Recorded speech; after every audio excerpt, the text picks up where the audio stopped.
Good evening, Churchville-Chili families. I'm Kelly Salamone, one of the high school counselors. On behalf of our counseling staff, Kelly Kostick, Jill Mullen, and Margie Rudy, I'd like to welcome you to our college information night.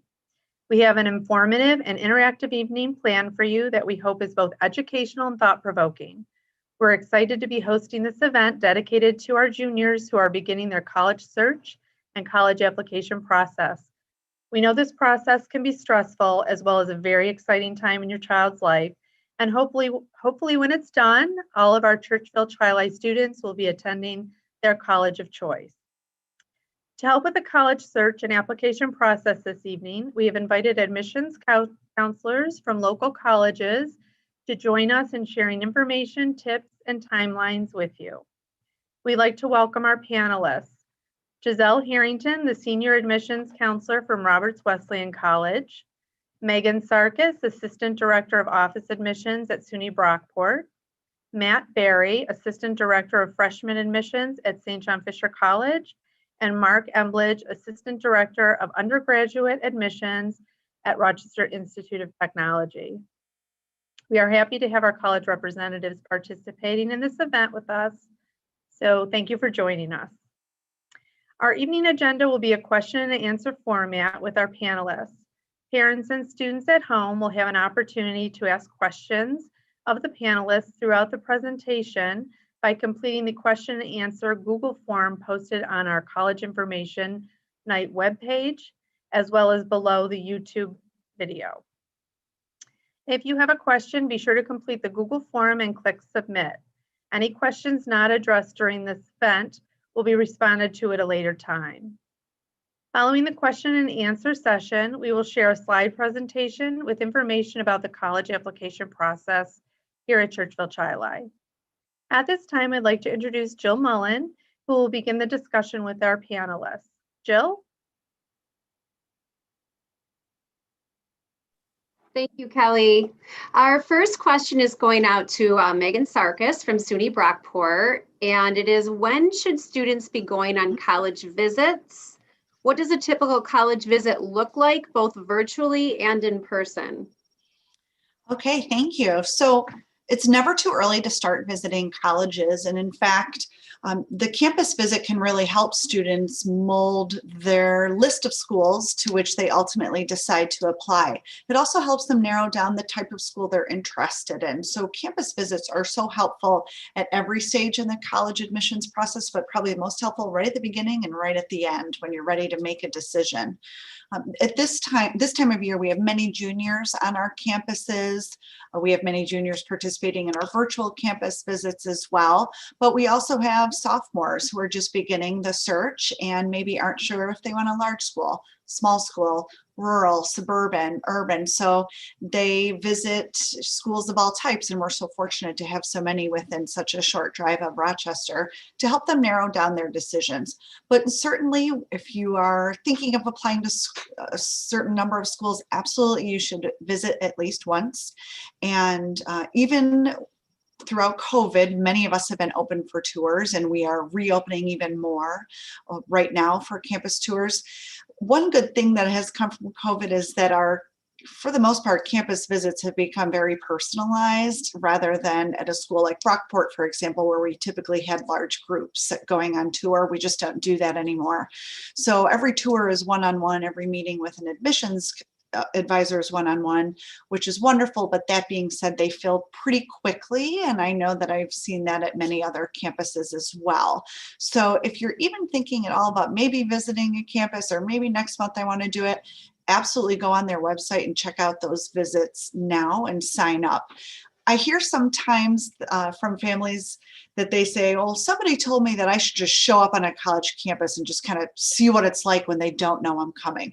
I wouldn't suggest it for a few reasons. I wouldn't have suggested it pre-COVID, and I definitely don't suggest that now.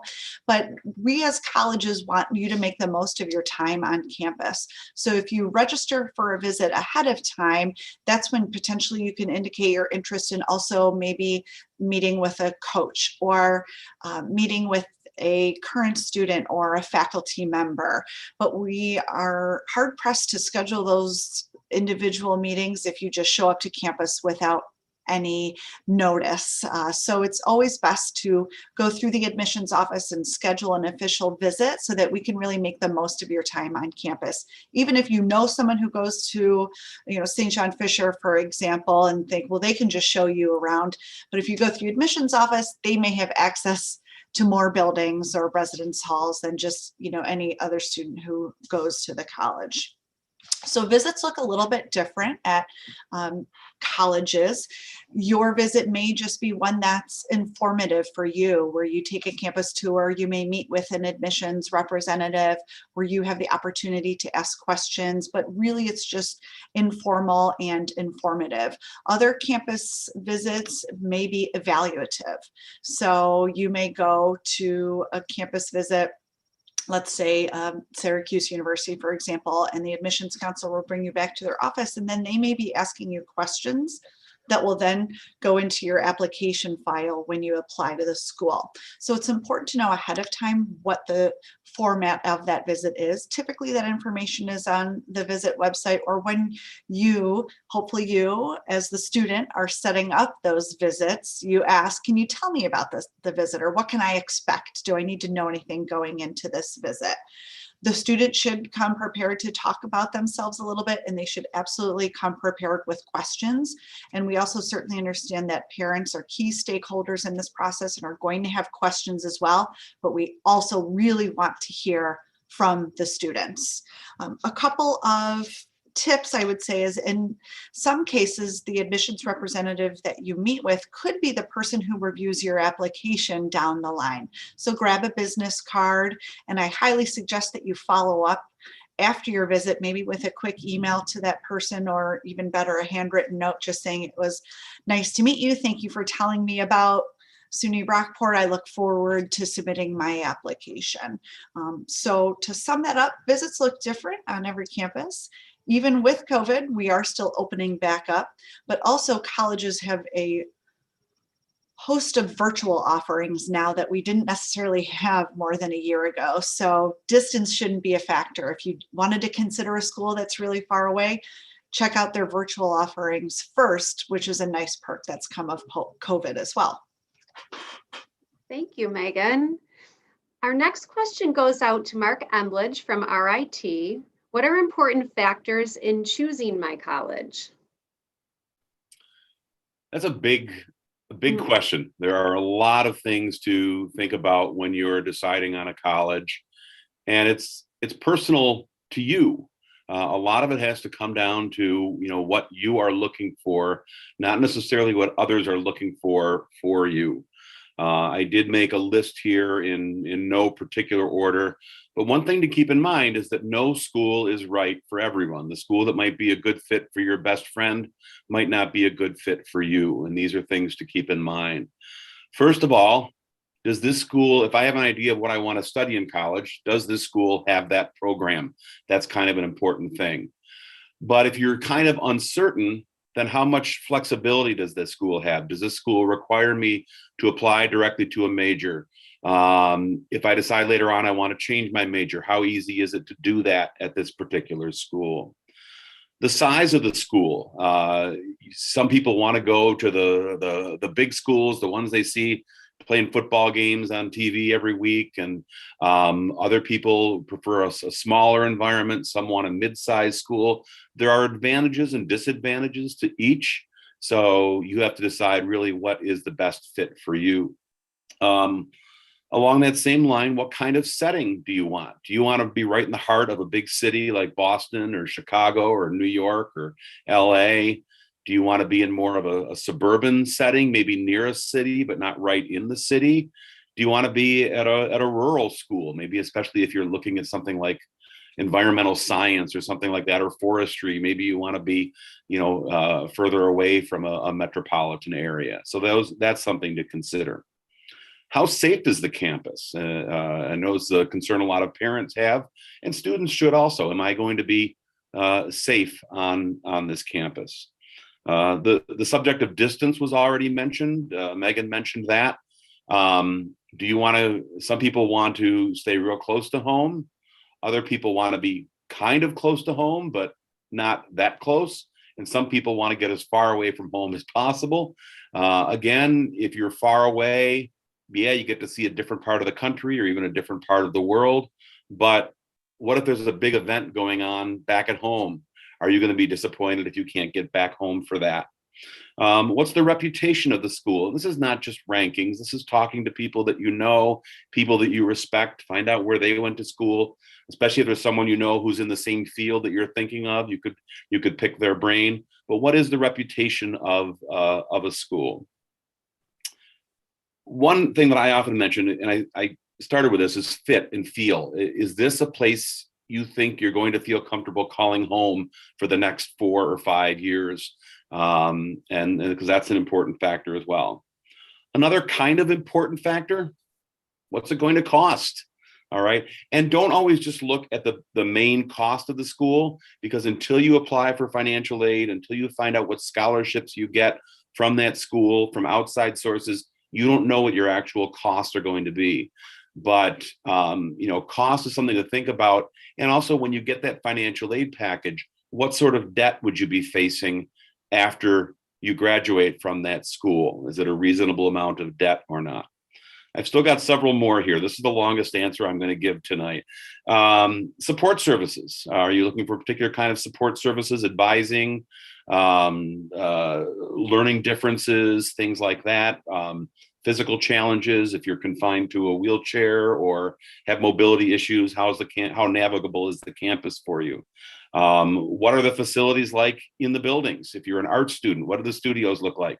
If you're a science student or a computing student, what do the labs look like? Diversity.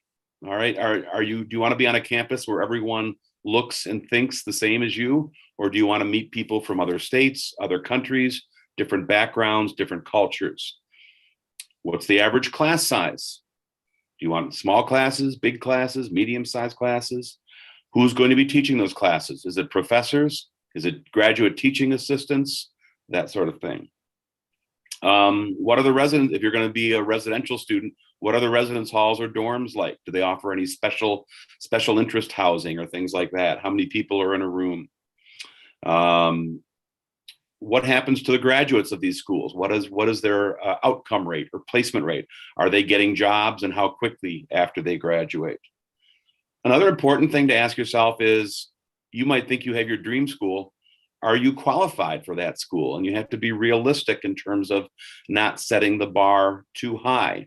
Find out what the general admission criteria are for a particular school and see if that seems like a reasonable chance for you to gain admission. Not that it's okay to reach on 1 or 2 schools, but make sure you got some other schools that you feel more comfortable about your chances getting in. And then finally, what is important to you?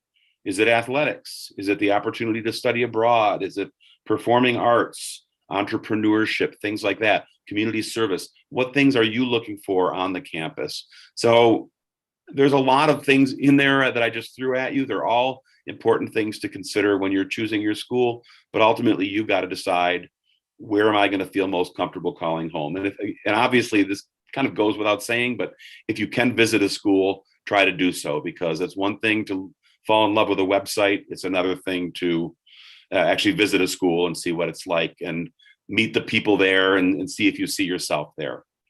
Thank you. Thank you. That was a great comprehensive answer. Our next question is going to go out to Matt Berry from St. John Fisher College. This is a 2-part question. What activities can I do over the summer to improve my college application and make a good impression on college admissions representatives? And the second part is, what types of activities should I be involved in while I'm in high school? For example, sports, clubs, volunteer opportunities. Great. Yeah, thank you so much. So start off with the summer question. As Megan was talking about with visits, one of the things that, the summer is a great time to come and get on campus for the first time. It's obviously great to be able to visit a college when students are in session. So I understand that, summer wouldn't have that, right? Or wouldn't have it to the same degree as in the fall and the spring semesters. But that being said, most colleges really have a plethora of visit opportunities throughout the summer. That is like one of the big things that admissions offices are doing in the summer is visiting. And one of the, when everyone talks about like what are the requirements for college, for the application, whether it be SAT scores, transcript, whatever, lots of times at the end we'll throw in like something called demonstrated interest, which is an opportunity really where we know that you're interested in the particular school. And so that summer is a great time to really kick that ball, get the ball rolling on that, and having an opportunity to meet with the person who will review your application, or just any representative, make it known that it is an opportunity, or this is a school that you are strongly considering. Maybe it's a top choice.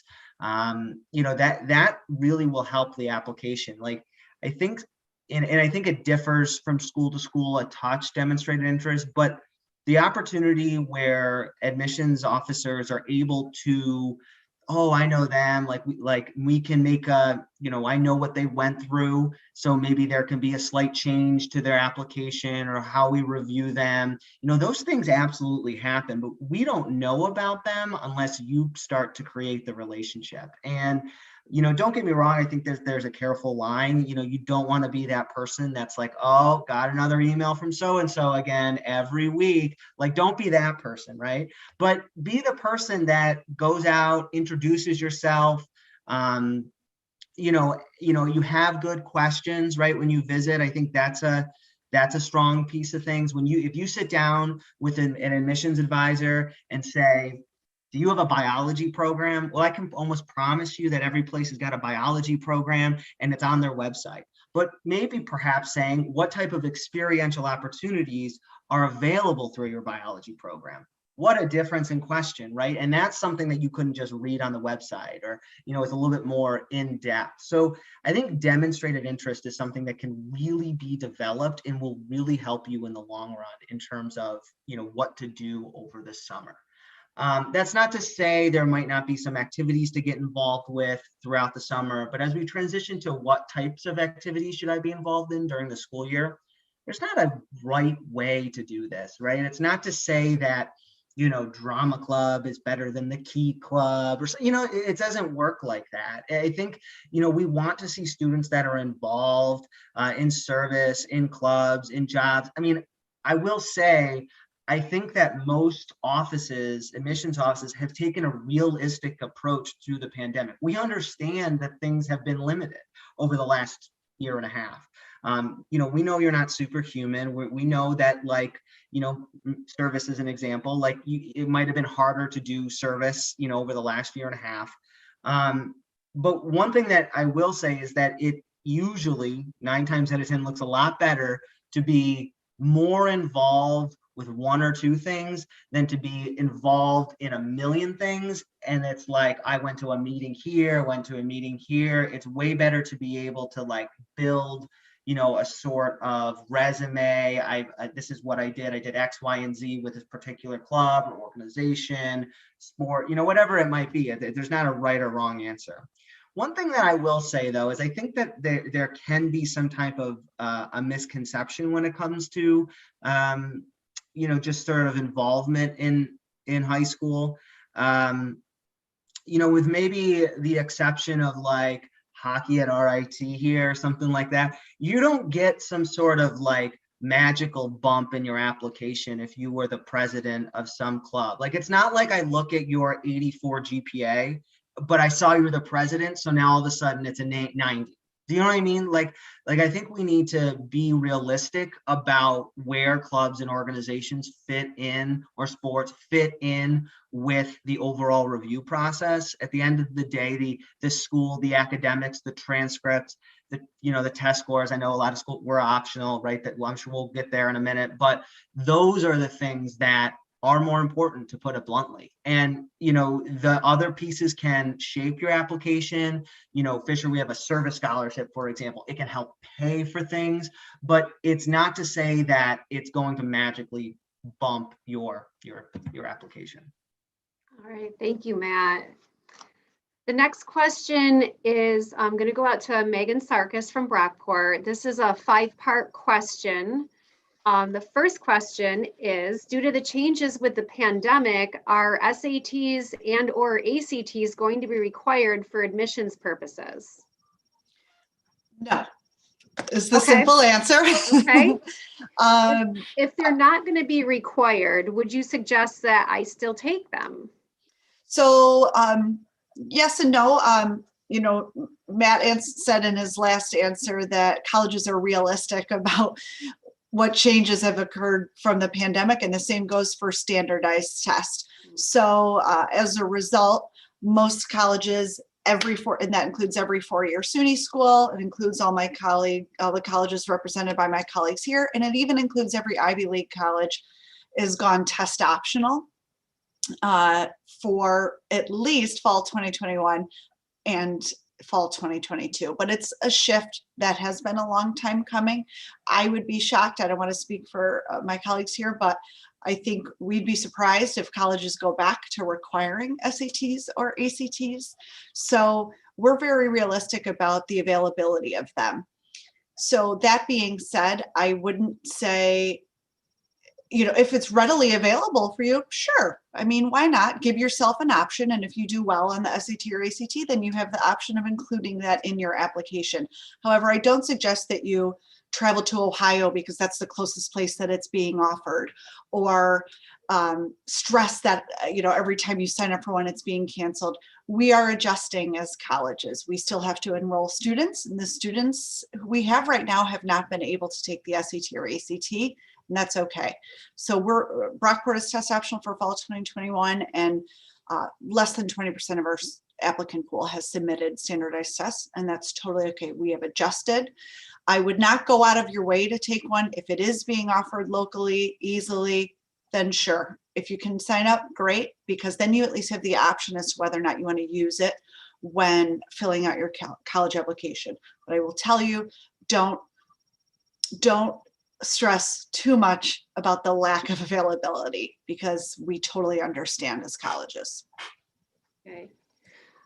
You really answered the 5-part series question. So all right. Thank you.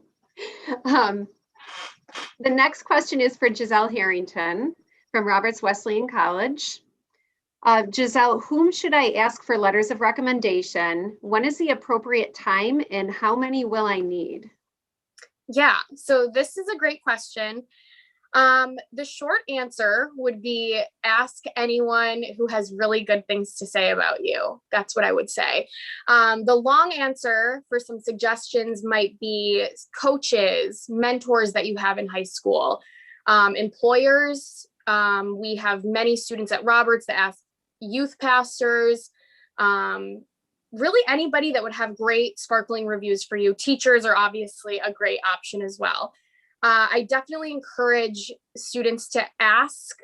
The earlier, the better, because if it's somebody that you know has a lot of great things to say about you, they may be getting asked to do a lot of letters of recommendation. And that is something that we find at Roberts, and probably many of my colleagues also find. It can hold up an application if we are waiting on this one letter of recommendation, and you know, the teacher keeps saying, yeah, I'll get to it. It can delay you getting your admission decision, which is definitely not something that you want. So the sooner you can ask, the better. Usually towards the beginning of the fall or very end of summer is a great time to ask, so that, you know, we can get the ball moving with your application. How many a student would need depends on the student. I usually advise them to have maybe one personal reference, which would be, like I said, a youth pastor, mentor, employer, and then one academic reference, so a teacher or a coach. That usually seems to be best. I would probably think it would be unnecessary to have more than 3 or 4 letters of recommendation, just because usually we can get the idea about what type of student you are from 1 or 2, but again, that is up to you. But don't stress yourself out too much running around trying to get like a laundry list of all these people in your life that have known you for all these years and getting them to write letters about you. That would be some advice. Thank you, Giselle. Our next question goes out to Mark Embledge from RIT. Is it more important to take Regents level classes that I know I can do well in, or challenge myself with honors AP level classes? That's a question that we get a lot. And it's not an easy answer, but I think you have to know yourself and be realistic with what your strengths are.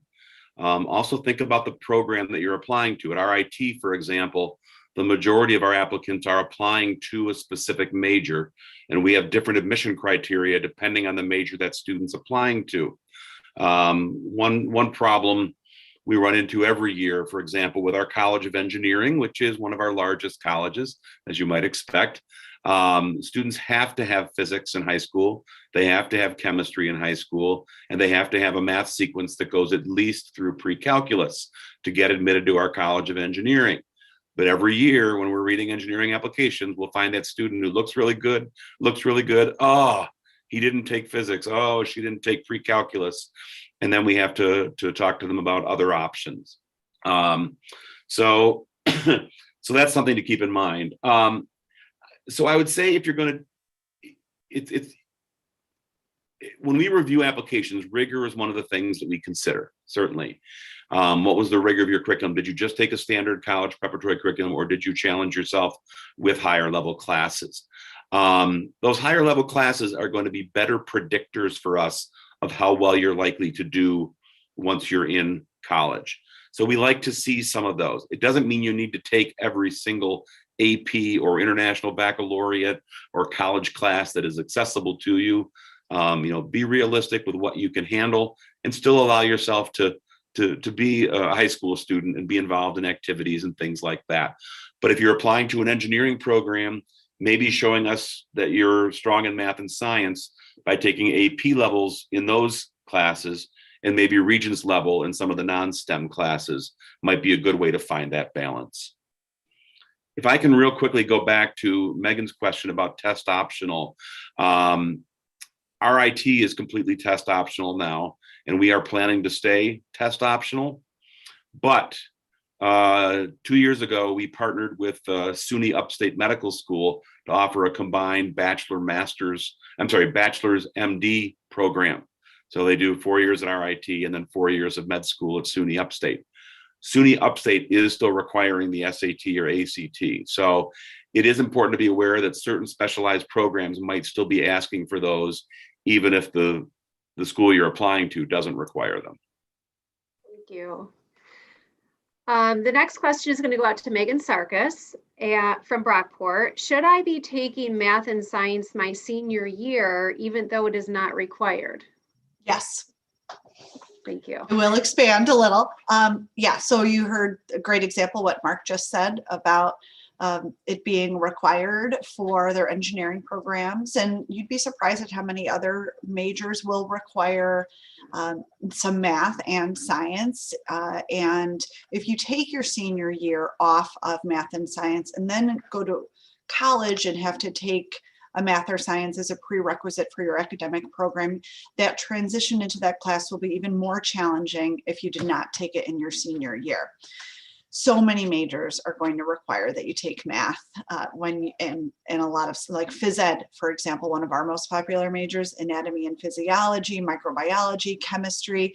Taking off your senior year is not a great idea for math and science. Even psychology is very math and science heavy. So we absolutely recommend that students do take math and science senior year. That being said, if science is really a struggle with them, and let's say you choose not to do science, it should be a conversation with your counselor and say, okay, well, now I have this gap in my schedule. What can I fill it with? Maybe an elective that relates to your future college major or career, maybe a business elective or a psychology class, something along those lines. But it's important to take a robust senior year schedule. Easy way to do that is to stick with math and science. We absolutely recommend math senior year. I mean, there's no getting around that. Science, there may be a little bit more wiggle room, but make sure you're having conversations with your counselor and even reaching out to us as colleges if you know which colleges you're interested in to see what they recommend for course selection in your senior year. Thank Can you, I just Megan. throw on a quick question in regards to that, because we do see a lot of students, especially this year, that are dropping classes currently or, after that mid-year mark that are in upper level classes or in those math and science classes, does that affect their admission to the college at that point or no? So what I would suggest, it's every student is different, right? And maybe their reasons for dropping are different, but I would suggest that they take advantage of the personal statement on the common application to provide some context regarding that transcript, so we can see when a student has dropped. Don't let us do the guesswork as to why you dropped, and make sure that the student, we would suggest that they put in some information. There's even a spot where they can talk about how they've been impacted by COVID-19, and that could be an opportunity to discuss, that they found the virtual learning environment very challenging or whatever it may be. But we would appreciate that context. So I can't give you a yes or no as to how it would affect them, because every school and every student is a little bit different, but I would just strongly urge them to provide additional context so that we have that information when making a decision. All right, thank you, Megan. Our next question is for Giselle Harrington from Roberts Wesleyan College. With some Regents exams being exempted, how does that impact how admissions counselors evaluate transcripts? Yeah, so at Roberts, COVID or pre-COVID, we actually do not require regents. So this may be different for other institutions, and all of you can feel free to chime in after. But we don't require them, so it doesn't change our process too much. As Megan mentioned, we are also fully test optional. So I can speak from an SAT or ACT standpoint, with those being harder to sign up for, and with everything that has happened this past year, we definitely will scrutinize your transcript a little more and look at classes for majors that you may be applying for a little more carefully and take those into higher consideration. So I imagine that may be what other schools are doing with regents being exempted as well. And how important is it that I have a Regents diploma with advanced designation? Yeah, so again, for Roberts, not super applicable, but it definitely can help, like with APs or IBs, anything like that.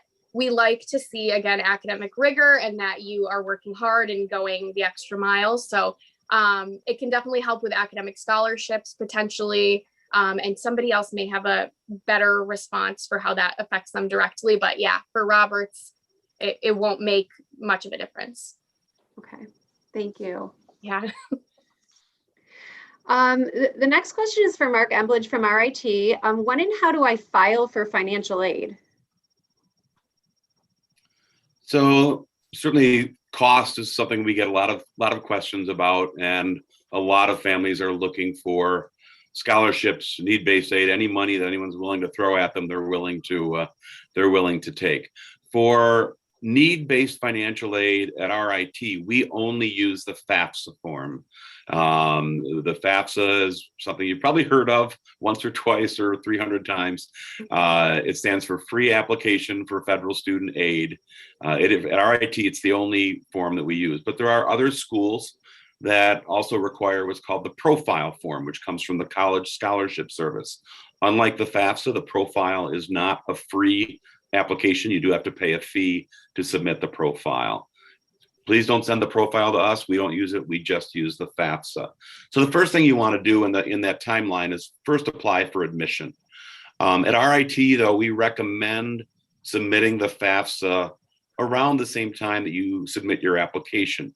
So if you're applying for early decision 1 at RIT, we have a November 1st application deadline. We recommend that you submit your FAFSA around that same time. Early decision 2, January 1st. FAFSA around that same time. Regular decision, January 15th. FAFSA around that same time.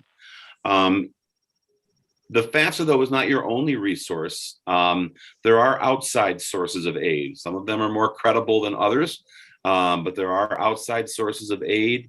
Talk to the financial aid office, ask them what information they have about credible, reliable outside sources of aid that you might be able to look into. And also there might be some differences for specialized populations like international students, students who have military backgrounds. They might qualify for some veterans benefits. At RIT, we have the National Technical Institute for the Deaf, It's federally funded, so they have a very different tuition structure than we have for the other 8 colleges at RIT. But that's basically the process. At RIT, once we make a decision to admit a student, if that student has submitted their FAFSA, in most cases, we will have a financial aid package to them within about 2 weeks of when they get their admission offer. Thank you, Mark. Our next question is actually going to go out to everyone, and we'll start with Roberts Wesleyan. Rank the following factors in order of importance and their impact on college admissions decisions. And what we're looking at are grades, exam scores, activities I'm involved with, letters of recommendation, and rigor of academic program.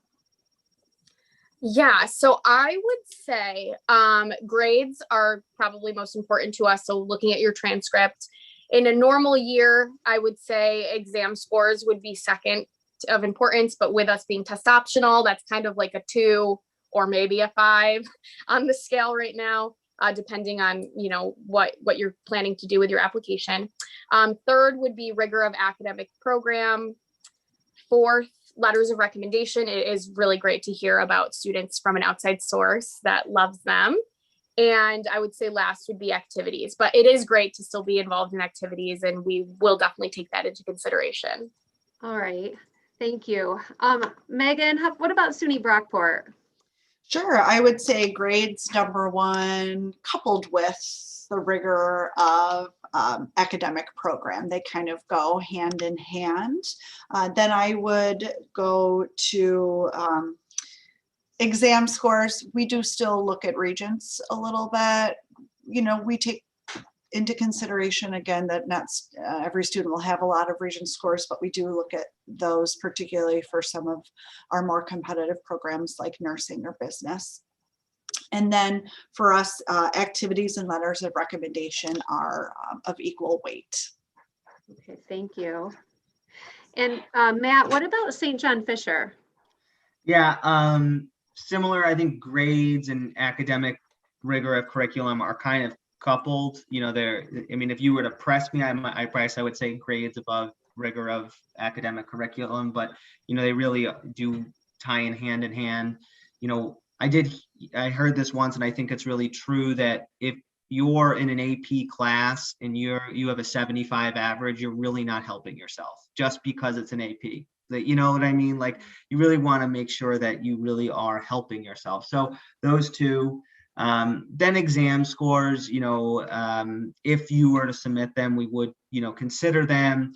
Similar to Megan, we will look at region scores, and then letters of recommendation and activities are 4th and 5th, and I would say a gap. So I would say probably a gap between those first 3 and the bottom 2. All right, thank you, Matt.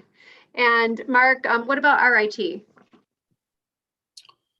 So I'm going to align with more or less what has been said. That grades would be first, but that it goes hand in hand with the rigor of the curriculum when we're evaluating. Third, I would say exam scores. So even though we're now test optional, and this year we had about 50% of our applicants provide tests, the other 50% chose not to, or just couldn't because they couldn't take the test. But there's also Regents exam scores. And so now without having maybe an SAT or ACT score to look at, the Regents for applicants from New York State give us another way to hopefully confirm, you know, like the grades that we see, do they align with the Regents scores? And then 4th and 5th, they kind of go hand in hand. I guess I would put activities over letters of recommendation, but they're both things that we consider. Also not on this list are class rank. I don't know if Churchville-Chili still ranks their students or not. A lot of schools have gotten away from it. Yeah, we've gotten and that's fine. If we have a rank, we will consider it as a factor. If we don't, that's okay. If you're applying to one of our art programs, then your portfolio is going to be an important part of your application. And as Matt mentioned earlier, demonstrated interest is also a factor that we're maybe putting a little more weight on now than we used to. Thank you. This next question is for Matt from St. John Fisher. Understanding the transition from high school to college can be significant. What tips do you have for students to be successful in college? Well, I do think that I always usually talk about time management with this question. I do think that one of the benefits perhaps from the pandemic is that high school students have gotten a little bit of a preview of it with some virtual learning. But normally, right, you're in school 7:30, 8 o'clock to 2 p.m. straight through, class to class to class to class. Maybe you have a study hall or a gap somewhere in there. But it's very common in college that you might have a 9 a.m. and 11 a.m. and then nothing the rest of the day. And that doesn't mean you don't do anything, right? That's where people get into trouble. Your job is to go to the library and study or do work or, do the read, like whatever it might be, depending on the class that you're in, but you're physically in the classroom, probably less in college. And the other thing is that many places you are living there. It's a residential environment, in which case you're there 24/7. So you really have to understand that, managing time is really important. But I do think that because, you're virtual, or maybe there were check-in days, and I'm not 100% sure. It always seems like different high schools have done it different ways, but I think that it did provide a little bit of a preview. So I would say, that's important. And the other thing is getting involved in doing things, at the college level, because, we know that if students, there's done a lot of research on this, that students who are involved and, even in some ways, like there's a lot of studies that when athletes are in season, sometimes their GPA is higher because they have to prioritize things, and they can't take 8 hours to write that 2-page paper or whatever it might be. You have to do it in a set amount of time. So keeping busy is also important, and staying involved with things. Thank you. And Matt, if part or all of learning takes place online, do you have any suggestions for students to be successful with that type of learning? Well, we hope that doesn't happen, would be A. And I don't think that it would be all. But I think, staying engaged with the course, treat the online class like it's, a course time. So different online classes structure differently. Like probably the more traditional online class model is one where it's not one where there's physically lectures on and you watch it. But a lot of times during the pandemic, that has been what the online classes have become. And just treat the time that you normally would be in class as if you were physically there. Set up, don't be distracted, don't be on your phone oh, I could just rewind this later. That's not going to help you. Be engaged with it and stay focused would be probably the best piece of advice I'd have. Thanks, Matt. Our last question is for Giselle Harrington from Roberts Wesleyan College. If I have received accommodations in high school, like an IEP or a 504 plan, how would I go about accessing those accommodations in college? So we at Roberts have a learning center on campus located in our library. And what you would do is bring the current plan that you have created with your high school to them, and they will actually create a brand new plan for you in college. We do offer accommodations, but it will be adapted to obviously the type of learning you would be doing in college. And the Learning Center is also available for ongoing mentoring and tutoring throughout your whole time of study in college. So it's pretty simple answer, but yeah, that is available to you in high school and college as well. Thank you, Giselle. And I want to thank all of our admissions representatives. At this point, Kelly Kostick will be addressing the questions that have been asked through our question and answer form. All right, so I have a couple questions to ask. One of which is, let's see, does applying early decision give you a better chance of getting accepted into the college? Who wants to take that one? Mark. Mark. Yes. Okay. At RIT, we do have a higher admission rate. We are friendlier during early decision than we are during regular decision. When you're applying early decision to a school, you're telling that school, you are my first choice school. If you admit me, I plan to enroll. And we want to have students like that on campus, students who are very enthusiastic about being there. So yes, we are. It doesn't mean that we admit every student who applies early decision. We certainly don't, but we do have a higher admission rate for early than we do for regular decision. Is that At a true? place like Fisher, it doesn't matter much. Okay. Yeah, same at Roberts. Being a smaller institution, it won't change much, but it could potentially help with financial aid for you to apply sooner for those early action deadline incentives that sometimes come up in like November. All right, so the next question is, my student is in AP Physics and is looking to drop right now. And so the question is, they're already admitted or accepted to RIT. Is that going to change anything at this point? So I've dealt with a couple situations like that just this week. In fact, I dealt with one today. So it's a case-by-case situation. If they're applying, for example, to our College of Engineering, physics is required, but if they're taking AP, there's also a chance they took another physics class before that. So that would be a deciding factor. If they drop physics and there's no evidence that they took any other physics class before that, then I would probably discourage that student from dropping that class. But if they had already completed a physics class and there was a good reason, we do see a lot of students who are struggling with online learning and things like that, and anxiety levels are going up and up. And it's important to consider the mental health aspect. And so again, it depends on what program they're applying to. It depends what the class is, but it is important to reach out to that school and ask that question. I think in most cases we say, yes, it is okay, that it won't affect your admission decision, but it is a case-by-case decision. Sometimes we will say, no, you really should stick with it. Okay, so then if the student is already accepted at RIT and they were to drop at this point, would it affect anything? It could. But what we might be able to do is we might be able to come back and say, okay, because you dropped this class, you're no longer, well, one option we could say is, how would you feel about taking it over the summer before you get to RIT? And we do actually have students who take us up on that. But another option would say, oh, if you're not willing to take it before you get here, here are some other programs we could still admit you for without having that physics class. Do any of these interest you? So we'll try to work with them as best we can. Okay. Thank you.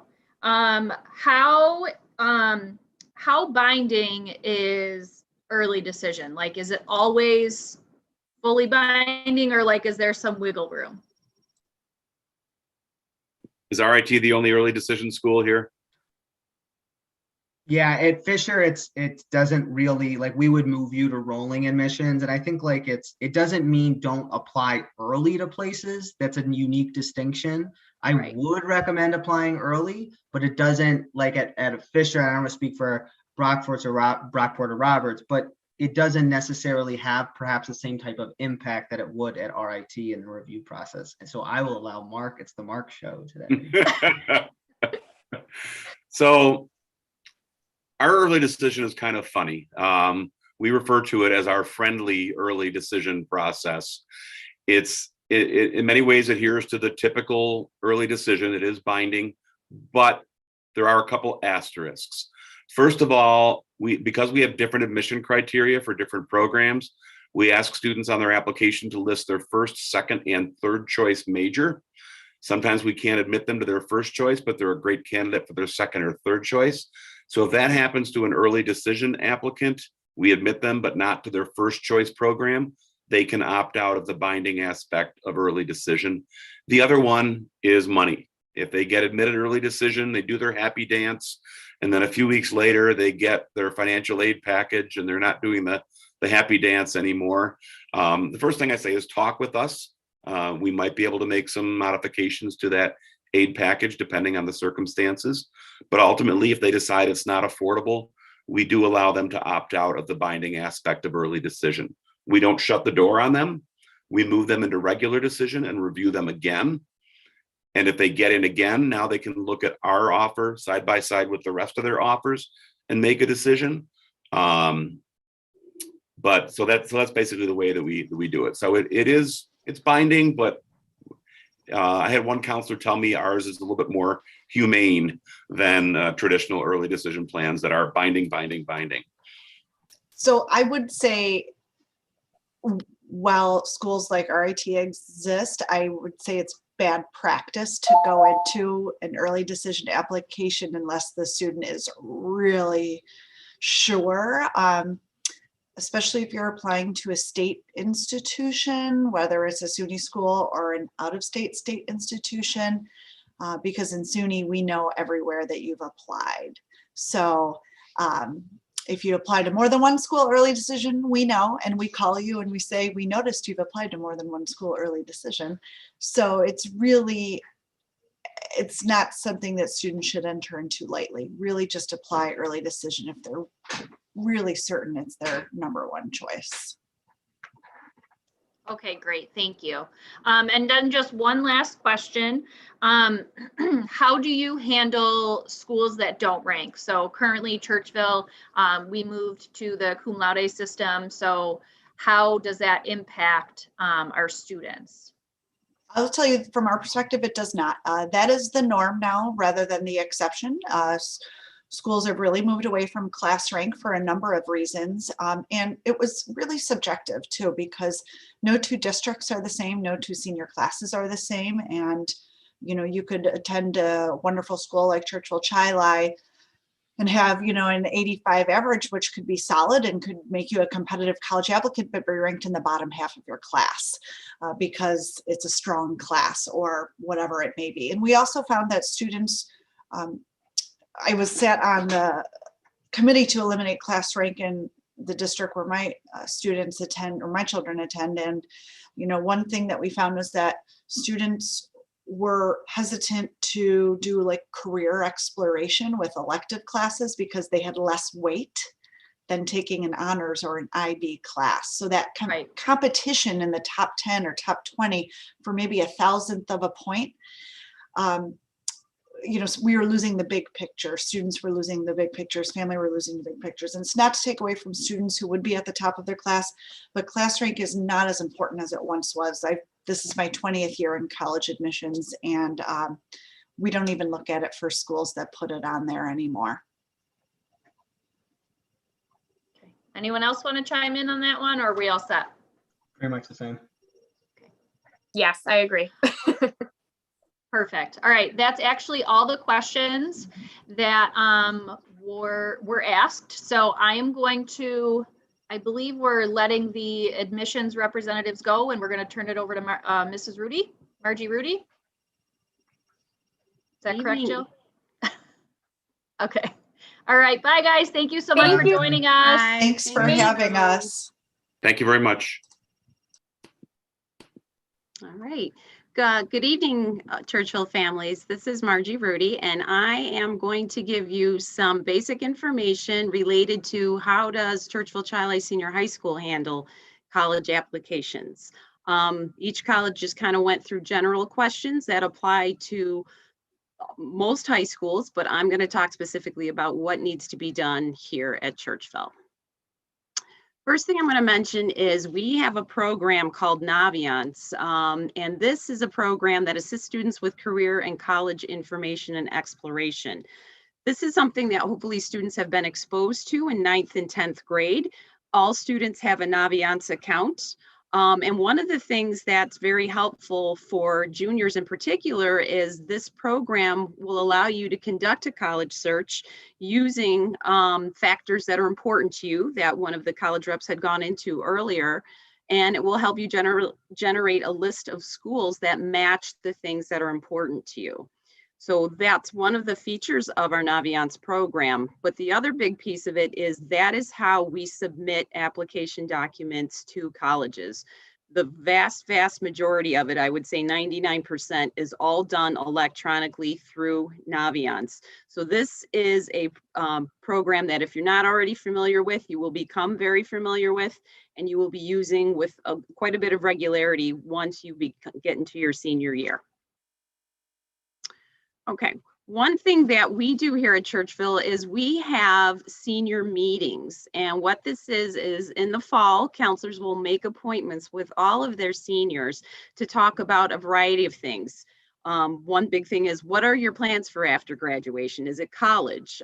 Is it working? Is it going to a trade school? A variety of different things. So we do spend quite a bit of time talking about plans. We also like to review graduation requirements, so students know, okay, these are the courses that I absolutely need to pass in order to graduate. Also talk about diploma type. And then the big part of it is, if they are applying to college, we will go through in much more detail than what I'm going to be giving you tonight, what the procedural steps and processes are so that your college applications can be submitted and processed correctly. We will initiate these appointments in the fall, but at any point in time, even now, if you're really on the ball and you're thinking about it and you have questions. In fact, I met with a student earlier today who has already been doing some looking around and had a lot of great questions regarding college. You can always initiate appointment with your counselor prior to the fall of your senior year. And if we meet with you once, it doesn't mean that we can't meet with you more than once. So sometimes students will, it's a process and they kind of go through it and they have additional questions. So, you know, while we will at least initiate one appointment, if you feel like you need some more guidance around that, we're happy to do that. It's very important for students to attend these senior meetings. They will get notices, passes for these meetings, because we do cover a lot of information. And what happens is, if students don't attend it, then very often they'll have lots and lots of questions, or maybe they'll miss an important step when it comes to processing their applications that they didn't know they were supposed to do. And that could really hold up that whole process. So it's very important for students to attend these appointments. And usually counselors will reschedule at least once, in some cases twice, but you know, we will get to a point where if you have consistently not shown, then we will, you know, leave it to you to initiate that appointment moving forward. Okay, our College and Career Center. We have a great College and Career Center. Lots and lots of information about colleges can be found in there. That is also the place where college representative visits are made. So when we have, and granted this past year, most of the college visits have gone virtual, but we have had in the past, and we anticipate having again in the future, the college reps will come to the College and Career Center and will meet with students that have an interest in their school to talk about programs, answer questions. And it's a great way just to kind of get a little bit of a taste as to what colleges are out there and what they have to offer. Some of you, especially if you have older siblings or you had children that have already graduated, may have worked with Mrs. Martin. She's a great resource. She works in there full time. She's very knowledgeable about colleges and the different programs. And certainly we can help when it comes to completing and submitting college applications, but she's also been very helpful as well in working with students and assisting them with completing college applications. So between your school counselor and Mrs. Martin, you've got some great knowledgeable people here who can certainly assist you when it comes to that point. Mrs. Martin also shares a lot of college related information. She will share that through high school announcements. She will send email blasts. She will post on Google Senior and Classroom pages. And there also is a separate College and Career Center part of our website where there's a lot of information to be found. So I encourage you to check that out to see what's there. Okay, records request form. So this is a big thing to be aware of. So all colleges require that high schools send certain documents, such as transcripts, school reports, unofficial SAT, ACT scores, if you have them, senior grades, to their admissions offices. And in order for us to do that, we seniors have to submit a records request form, or what we affectionately call green sheets, because we print them on green paper, to each college that they apply to. So if you're going to apply to 10 colleges, you're going to need to fill out and submit 10 records request or green sheets. These forms are available in paper in the different counselor AP offices. They're also available in the College and Career Center, and you can access them online on the College and Career website as well. On the form, students are going to indicate what they want to have sent. Every green sheet is going to assume that your transcript is going to need to be sent, but there's also a spot to indicate whether you want SAT, ACT scores, which would be considered unofficial, and possibly also a counselor letter of recommendation if the college that you're applying to requires it. Timeliness is very important with these forms. They need to be submitted at least 10 days prior to application deadlines. And that's really important because as it gets to the months of October and November, we tend to get inundated with lots and lots of green sheets, and it takes us some time to get that work done. So you want to make sure and give your counselor enough time to process what needs to be done. So, please, as a word of advice, please don't wait, the day before something is due to hand in a green sheet, because there's a chance your information will not get there by the deadline. Okay, the common application, I know some of the college reps had already mentioned this, and this may be something that you've already heard about. So the common application is pretty much what it says. It is one application that you can apply to many different colleges. Many four-year colleges accept the common application. Sometimes colleges have their own institutional application, or in some cases they'll have a system-specific common application like SUNY. SUNY schools will take the common application, but they will also take their own SUNY common application. The main part of the common application is the same, but individual colleges may require additional essays, short answer questions, and or additional application materials. One thing that you can do now as a junior in the spring is you can go to commonapp.org and to create an account. And once you create an account, you'll start to go in and add in the colleges that you're going to be applying to. And that is your main source for applying to colleges. Keep in mind that there are schools that do not use the common apps. Schools like MCC, GCC, Finger Lakes Community College, they do not use Common App. But if you go on the Common App website, it will list very clearly for you which schools do and which schools will not use it. One great way to get information about colleges are to attend college fairs. Now, again, this has looked a little bit different in the last year and a half. Many of them have taken a virtual format. Hopefully in the near future, they'll start to go back to more of an in-person type of format. And what these look like are that we've had some that have been hosted at the mall. We've had a national college fair that's come downtown to the convention center, but it's a variety of different college reps that get together, and students can kind of walk around, ask questions, get information. So it's kind of a good way to go college shopping, if you will, just to get, again, a taste of really what's out there. If you're interested in finding out which college fairs are coming up this year, if you go to collegefairguide.com, it will provide to you a list and when those are and where they're taking place. In addition, as I mentioned before, we have colleges that come to our College and Career Center for visits. And if you check on our Career Center, College and Career Center website, Mrs. Martin will post information about which colleges are coming, and also will give you an opportunity to sign up for an appointment to come and meet with the college reps. Okay, letters of recommendation. We did talk a little bit about that. Many four-year colleges require letters of recommendations from teachers and or counselors. Think about who you'd like to ask, a teacher in a subject that's related to your future major, or maybe a teacher that you had who saw you work really hard to be successful, but maybe you didn't necessarily have the highest grade in that class. That really speaks to your ability to stick to it and be persistent. You can also ask coaches, club advisors, employers, volunteer supervisors, youth pastors. And you really want to make sure that, again, this was mentioned by Giselle Harrington from Roberts Wesleyan, give recommenders plenty of time to complete letters prior to deadlines.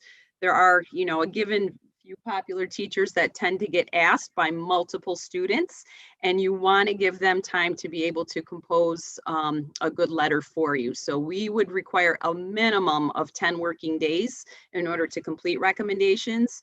But again, any longer that you can give, the sooner the better. And that would be something good for you to be thinking about now is, who would I like to ask to do a letter of recommendation?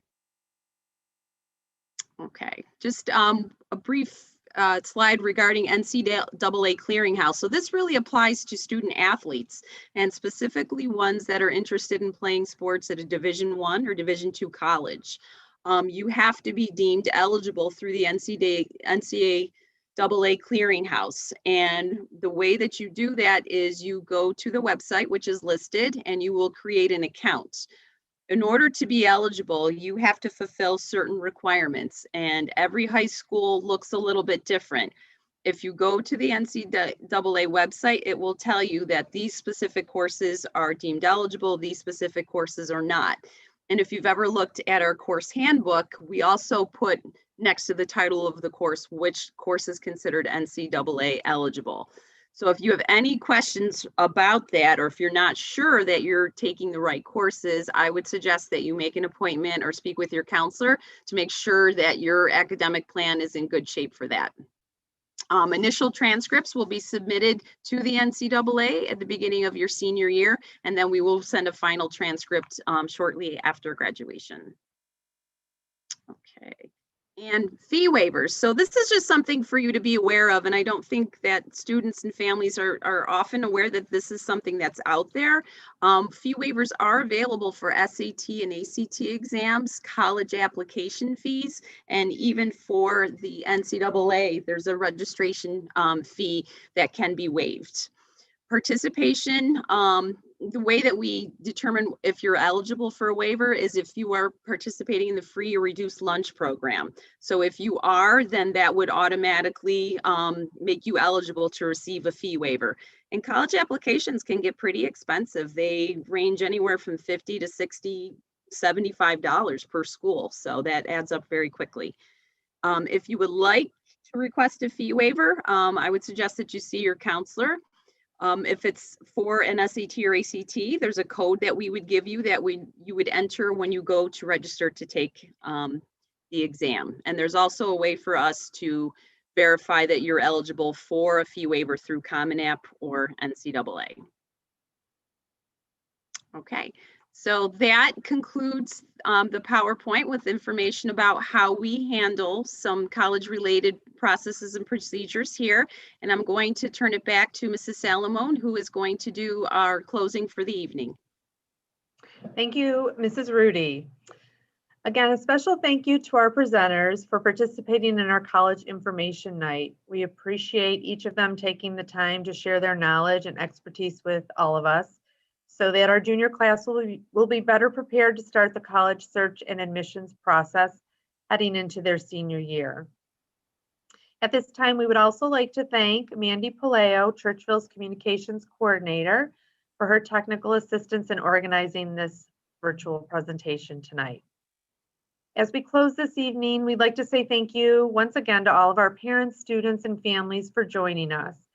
We hope you have a better understanding of the college application process and that many of your questions were answered by our panelists. If you have any questions that come to mind at any time, please reach out to your child's counselor. We are always here to help and happy to answer your questions.